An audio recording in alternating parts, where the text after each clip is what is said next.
Directors Mitch Lang and Jeremy Harrington brings us Sea of Madness, a 2024 low-budget aquatic horror movie in the style of the movie Leviathan, in a way.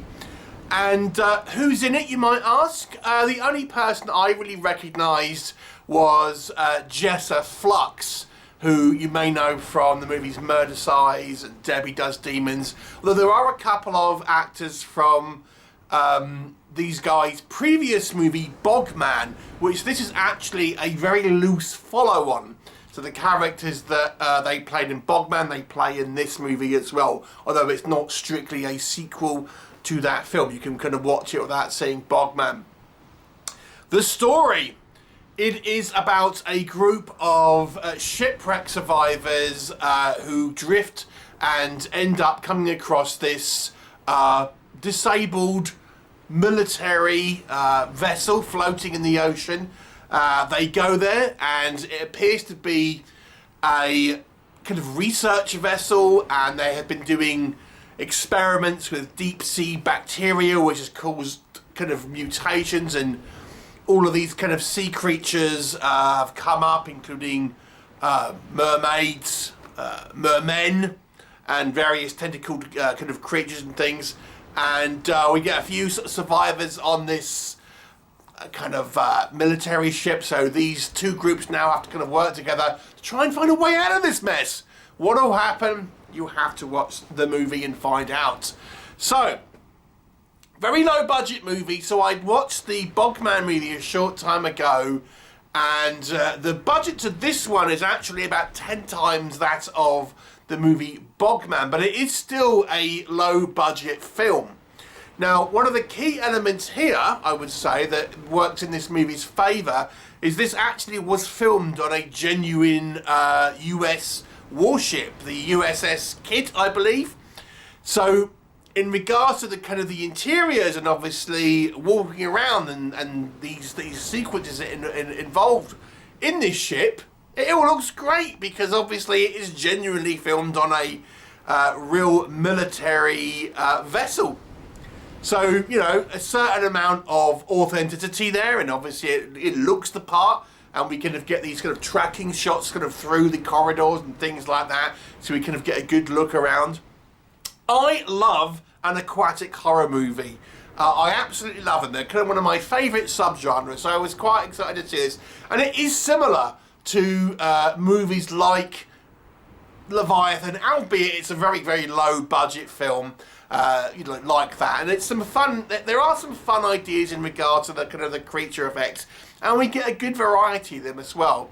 I think best for me were the actual mermaids. I mean, it's a low budget kind of practical effects, but like, you know, if you in the kind of the sphere of low budget cinema, I kind of quite like the kind of the mermaid effect. I thought they look quite fun. They do a decent enough job of making him look kind of alien looking to a large degree, and we kind of get some kind of slimy kind of tentacles and kind of a few kind of gore shots and things as well.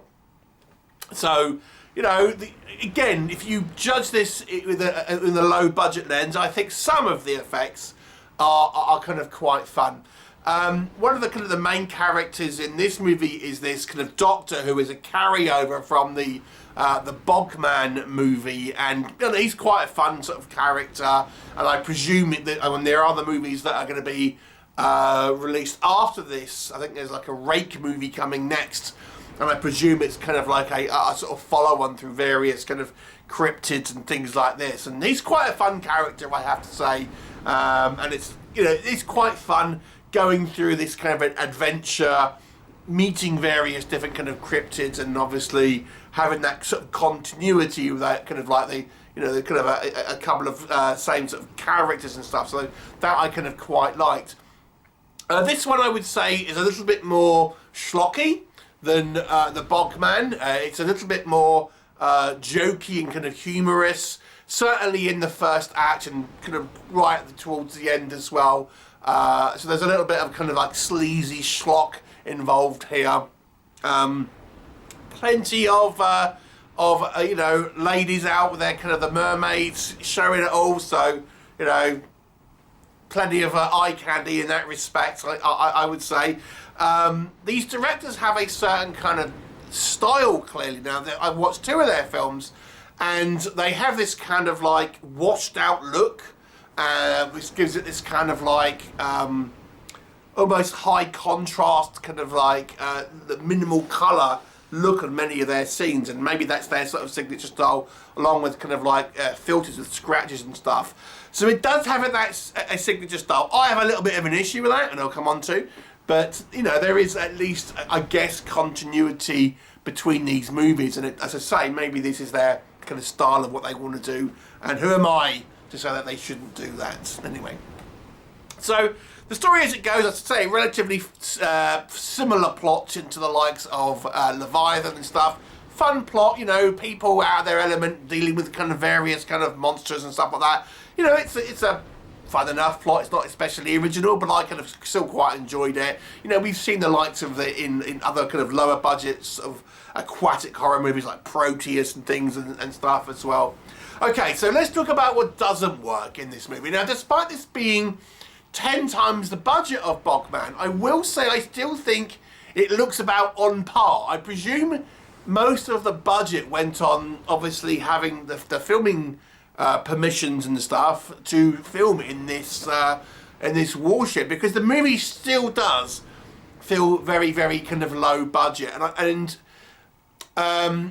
this is especially apparent in the VFX. Now, there are some practical VFX that I enjoyed. However, let's talk about Merman, or the various kind of like male creatures that we see, because they are just a dude with a rubber fish mask on his head that doesn't move, and he talks English.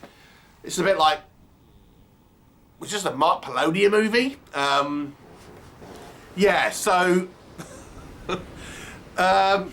yeah, there's definitely a divide here with the VFX. Some I think are good, providing you don't mind low budget. Some I think look like it's like a parody film or something like that.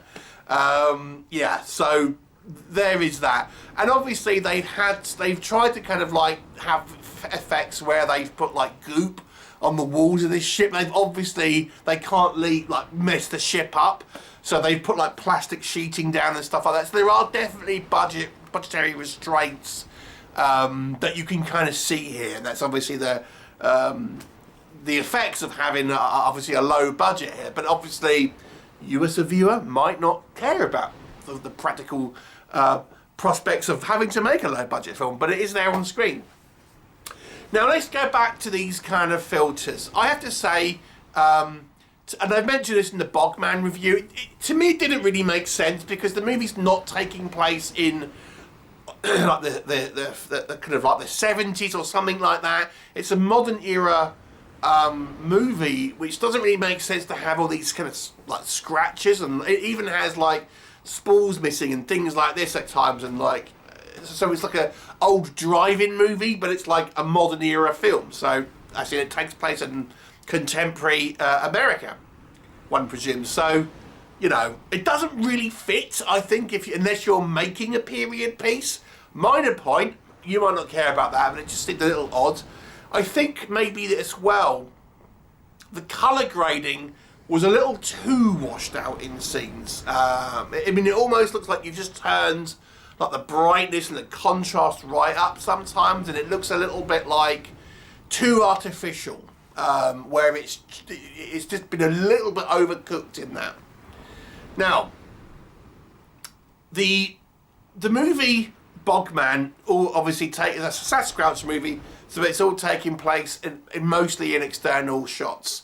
This one is all internal, and as much as this kind of like benefits from having this filmed in an actual kind of military vessel, it all looks a little confined at times, and it ends up the second act is a lot of conversations in rooms, and therefore it's not quite as, you know, visually stimulating to look at compared to Bogman, I don't think, because there you have a variety of different kind of locations and kind of, you know, open spaces and things. Here it's lots of contained like spaces and things, and you're just having these kind of characters and stuff sort of talking in you know, in quite long sequences. You know, it's the acting is meant to be schlocky kind of B-movie acting. Like I said, this one I think the tone is a little bit more comical to a degree, although there are elements. Certainly, when with our kind of creatures attack, they take it a little bit more seriously. But it's the tonally, it's a little bit more uneven.